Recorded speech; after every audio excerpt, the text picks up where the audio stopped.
Hey guys, welcome to Outliers. I'm Molly Hawkins, and today we are talking about pro athletes and shameless self-promotion, and we're joined by professional skier and now pro downhill mountain biker and Instagram celebrity, not to mention good human and outlier, Casey Deane.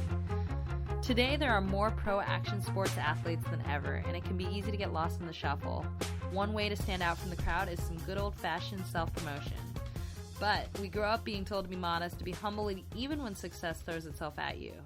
But no more. Through avenues like Instagram, Facebook, and Twitter, athletes' lives become more accessible to their fans than ever before. Casey, welcome to the show. Yeah, thanks for having me. So Casey, tell me, how many Instagram followers do you have right now? I don't actually know the answer to that. Between 35 and 36,000. Wow. Are you happy with that? Yeah. So is Instagram your most frequented social media channel? Yes. Yeah, why is that? It's just so easy to use. I mean, when you go on Facebook, there's so much to weed through, and with Instagram, it's just, I don't know. I think the way it works.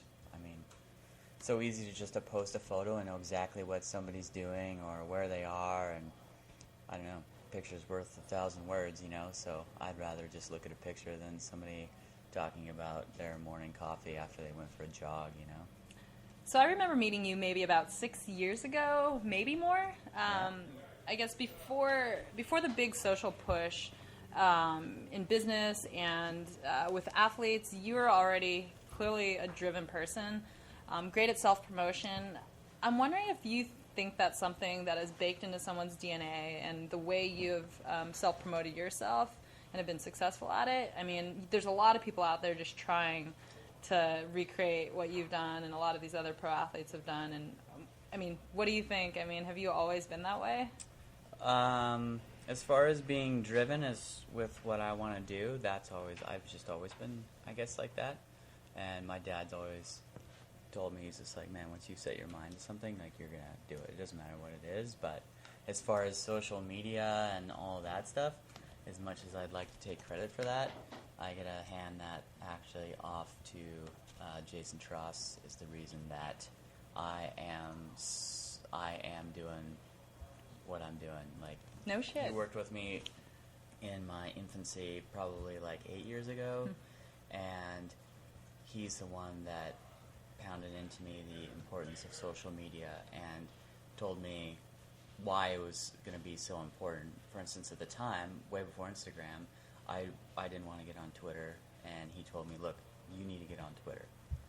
Just get on it, do it. And I was like, I don't have anything to say, And anyway, also with Instagram, I had some other people telling me that I need to get on there, and at the time, same thing. I was just like, oh man, this Instagram thing is kind of, I don't want to do it. I already have Facebook, and I don't really use that. So, at the time, did you think that was your sponsor's job to promote you? I mean, in the media. No, job? And I never saw it as promoting myself. And in a way, I still don't. I mean, I do use it now, though. For instance, like this morning, Scott Bikes ran an ad at me, and I thought it was really cool. And that's a way that when you have a large following, and if you post an ad, there's a lot of people that follow me that are non-endemic, and then they see that and they can associate that. They're like, oh, this guy's a, say, pro mountain biker. So yeah, that in turn promotes you. But I never saw it as, I want to build up a social following and promote myself. I just kind of Instagram really changed the way I looked at things, which for me, I wanted to just have, I just wanted to take good photos and post them, and then that in turn was the reason that my following got so big. And then, yeah, I mean, I would say it helped for sure with, marketing yourself and I guess popularity, people knowing what's going on. But is there a fine line between being an athlete and a marketer? I mean, for you, do you find that it gets in your way of being able to focus on what you're doing and your point of being out here? No, not really, but it is, like, as an athlete, to be successful, it's your job to, unless you have an agent, or somebody doing it for you. It's your job to market yourself, you know? And, you know, that's one thing, for instance, with Instagram and social media is, you know, maybe somebody missed the last issue of Powder. They didn't see that one. They saw the one before, and I wasn't in that. So I had a shot, and I let all of my sponsors know, and, you know, anybody else be like, oh, I just got this shot from a trip I did last year. And so even though they're busy, they're at the office taking care of stuff, not looking at magazines, but they know, they're like, oh yeah, Casey's doing stuff, you know. Would you say it's expected by your sponsors these days? Oh yeah, for sure. And do they incentivize you, or is it contractual? It depends on the sponsor, but yeah, sometimes there's, I have incentives, and it's in my contract that I have to post stuff on social media. So I'm guessing you get approached by a handful of people, whether directly through social or in person, but what's the weirdest thing someone's approached you about to try and get you to promote? Oh man.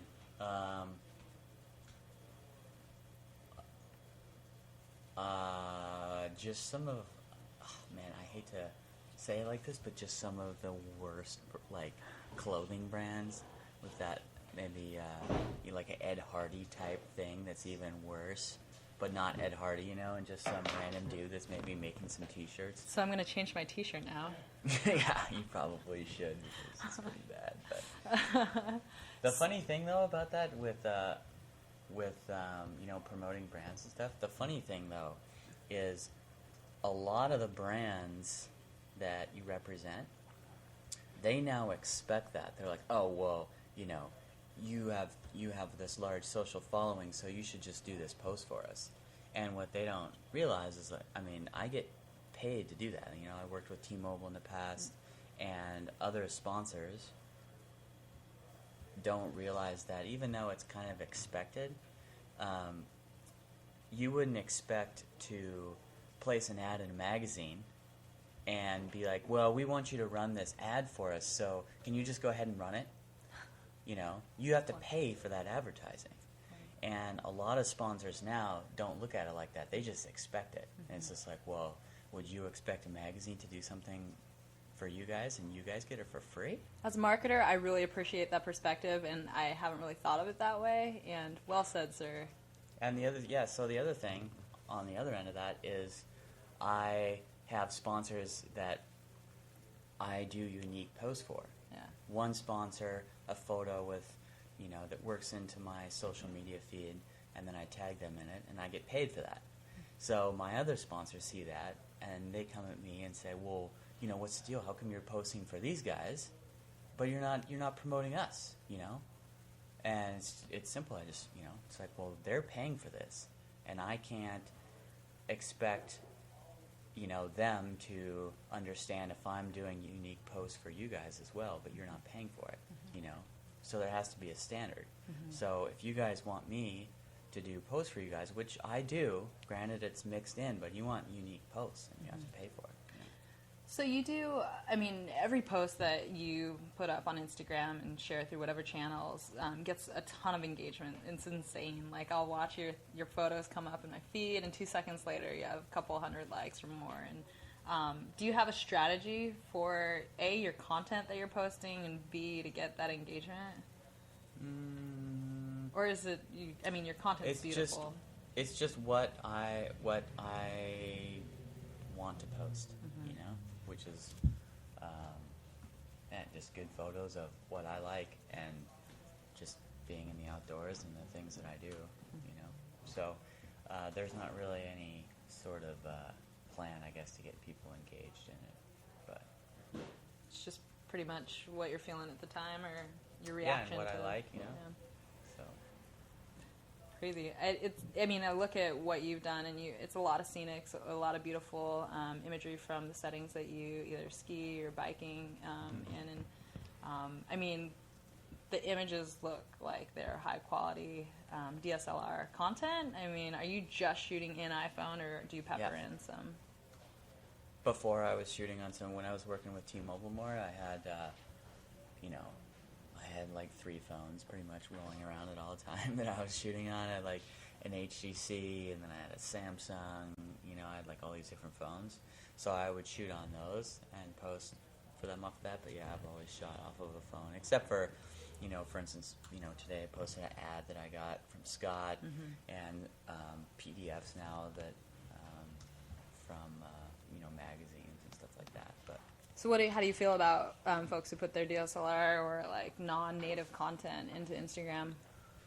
Originally, I thought it was bullshit, to be honest. I was like, come on, this is like, almost kind of, a lot of people, you're like, oh, come on, you're cheating. It's like, I could go out and take a great photo with and you have a 7200, But now, I don't think it matters or cares, I actually just got a new camera, so, I'll probably post off of that.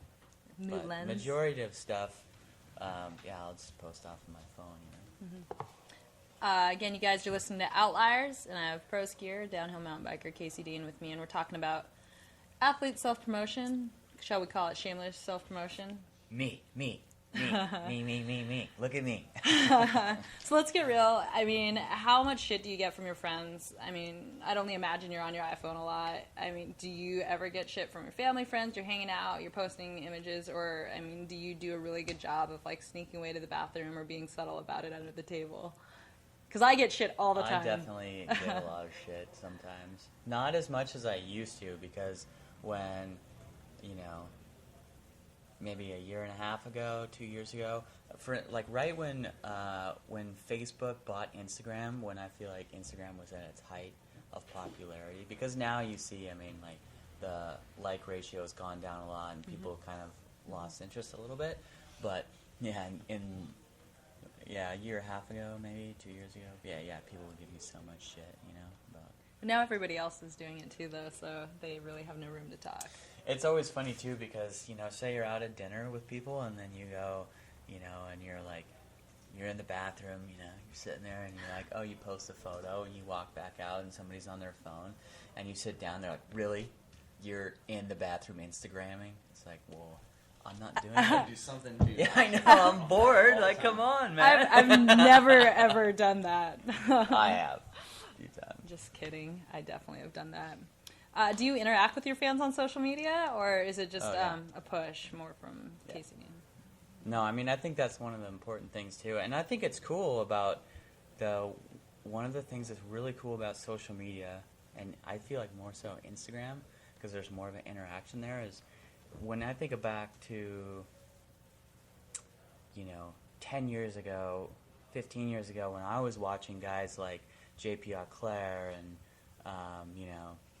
all the guys skiing back in the day, you watched a video that came out once a year. There was no social media, really, and that was it, So there was no interaction, and it's kind of changed how people view athletes now, because back then, there was no interaction. Maybe you saw somebody on the glacier in the summer, or you saw them on a ski hill, and it was kind of like, it was like these crazy, like, oh man, I saw that guy in a movie. And now, Ben Cheller posts a photo, and you can comment on it and be like, oh, where is this? And Ben Cheller will answer you back, and it's like, holy shit, Chris Ben Cheller just answered me, You never had that opportunity before.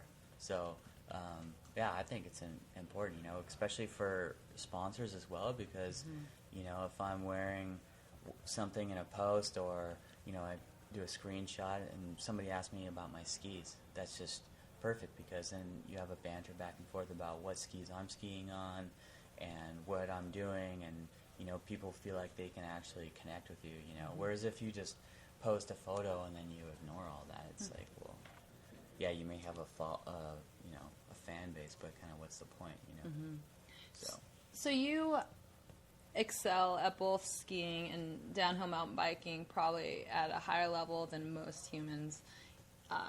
In relation to social media, does that make it challenging to build a following, or, is the aspiration around both those sports similar enough to, and like the type of imagery you're posting and content you're posting, does it overlap enough, or do you ever like, oh, I'm posting too much ski stuff, or I should be mixing up bike and ski?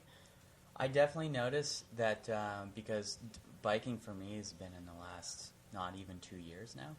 And so it's like a year and a half, year and 3/4 maybe, that I've actually been riding, shooting, filming, you know. So I definitely have a larger fan base on the ski side because I've been skiing professionally for a lot longer. So I developed my social media following of the majority of it as a skier.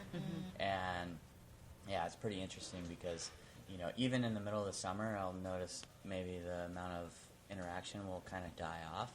And then whether it's I go to South America or, you know, I post a photo from, you know, the winter, and people, the interaction there just like goes through the roof, you know. So tell me a little bit about your new biking career. So you started maybe 2 years ago. You'd obviously been biking for a while, but how did you transition from ski to bike? Well, I grew up riding mountain bikes. I was racing cross country, and I just had always wanted to ride downhill and free ride. And I raced motocross for a while, and then raced pro motocross for like 5 years. And then I broke my neck skiing, which is actually, so I broke my neck skiing at the end of the winter, and I was going to race moto that summer, but I wasn't going to be able to ride that whole summer, and that's like when things were really going well for skiing. So I sold the motorcycle I had, and then so then I just focused on skiing for the next couple of years, and you know, I ski for Scott Sports, and they also make bikes. So I wanted to start doing something again in the summer, but I didn't necessarily want to race motocross, and I love riding, you know, motocross and stuff. But so yeah, I'd always wanted to free ride and stuff, and so I hit up Scott about a bike, and so yeah, I bought a bike from them at cost, and then what really kicked it off for me is I went to Red Bull Rampage, which is a contest in Virgin, and I was like, this is what I want to do. I'd always wanted to free ride and do Rampage and stuff. From maybe 10, 15 years ago when they first started it, and so yeah, I just I wanted to do it, so then I just started riding again, and it took maybe a couple months for things to really kind of start coming back, you know, just air awareness on a bike, and then from there, then I progressed pretty quickly. So you have a film project that you're working on. Is it too soon to talk about that? No, I have a bike project that is kind of in the works for 15, coming out in the summer of 2016 if things go as planned. So also it'll be kind of determined by working on a TV show as well. So and all of those are in their infancy. So we'll have to wait and see. But yeah, if things go as well, I'd film through 2015, and then maybe even a little bit in winter, spring of 2016, and then the movie would come out in spring or summer of 2016. So you're currently skiing for Eddie Bauer, Moment, Scott, and you also have a bike sponsorship, and then you're working on a film project, TV, you know, and the split between ski and bike. And then having a personal life, it's got to be a lot. How do you manage it? You don't have a manager. Does your mom help you out? What do you do to stay sane? Yeah, I just, for one, it's what I want to do. And if you're doing what you want to do, then it's pretty easy to I feel like, to manage that. But sometimes it does get pretty hectic, and knock on wood, unfortunately, but injuries actually it's you know, like I just recently got hurt, just kind of a small injury, just broke my collarbone, but that gives you a lot of time to play catch up, you know, because all of a sudden you go from going nonstop to just being stopped and having time to, you know, fully get everything lined up so that when you're going nonstop the next 6 months after you heal up, you're back in line. But you just have to manage it with, you know, just kind of manage your time, and I'm getting better about that. One of my friends, actually, TJ Schiller, is another skier. He's really good about that, and I've noticed, you know, can get caught up. You're hanging out with all your friends, and you just had a good day of biking or skiing, and it's maybe getting later, and you gotta dry all your stuff out so you can go sledding the next day. And DJ is just really good about being like, all right, yeah, it's 9, I'm done, I gotta go. Good to see you boys, and yeah, I'm gonna go take care of my whatever it is. And now I'm trying to do that and be like, because everybody's like, oh, come on, like, let's hang out or have one more beer or this and that. And you just know what you have to do. And just wait till they have enough drinks and you sneak out. That's kind of what I do. It works really well. Yeah, that is what I do, actually. Any tips for, there's a lot of kids out there. I mean, we're living in a time where it's never been more accessible to be an athlete or pursue a pro career or to self-promote. And so there's a lot of kids out there that are looking to accomplish what you have. I mean, do you have any advice for? Yeah, just do what it is that you want to do, and don't let anything get in your way. Really, I kind of feed off of that for me. Mm-hmm. People telling me I can't do something, and anytime they do, I'm like, oh, really? You don't think I can do that? Well, this is me doing that. I'm going to go do that, And, people told me I couldn't be a pro skier, People told me I couldn't be a pro mountain biker and that I couldn't do all sorts of stuff, But, I think just focusing on what you want to do and knowing that you can do it in your mind and just staying true to that and, just making it happen. Is it realistic to pursue a pro ski, pro mountain bike career? Yeah. It's realistic, I think, to pursue pretty much anything, that you want to, really. But yeah, as far as like what I'm doing, like I made it happen. If I can make it happen, there's probably a lot of other people that can, What about social media? For those budding athletes that we were just talking about, I'm sure they're looking for ways to step up their game. And do you have any tips, or are you just really just rolling from the cuff? I think the main thing is to not worry about social media, sponsors, and all of that. You need to... It's funny because I noticed that with some athletes out there who are, maybe they talk about how they need to focus on this and that, and, yeah, I'm really... I don't want to go do this right now because, friends, like, say, I hear athletes that are like, yeah, I hate snowmobiling and hiking sucks and this and that. And, for me, shooting in the backcountry for what I do, for instance, I would be out there if I wasn't shooting or filming. So you just have to, I guess, focus and realize that if this is what you want to do, then it better be what you want to do. Not because you want to be a pro skier, but because you want to ski every single day, and because you want to, say, ride your bike every day, or, go out and spend 6 hours building a jump because you want to go out and hit a jump and you want to stomp a Cork 7. Not because you know that if you go out and build a jump and stomp a Cork 7, it would be good for a video part and you could get a sponsor, And in those moments, if you have the opportunity to capture an amazing photo, share it in social, those are the types of things that are successful. Oh, yeah, for sure, Yeah. And that's one thing, for instance, with social, my Instagram feed is how I view the world on a daily basis. And if I see something as I'm passing that I like, then I'll stop, I'll take a photo, and then I share it. I would like to live in your world. Mine's just dogs and bikes, coffee, and maybe some beer. Coffee's pretty good. All right, I guess it's time to let you go back to your Facebooking and Instagramming. Casey, thank you for coming on to the show. Appreciate your time and hope to have you back here sometime soon.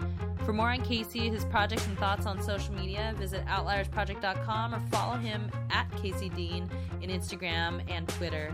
Talk to you guys soon. #I'm out.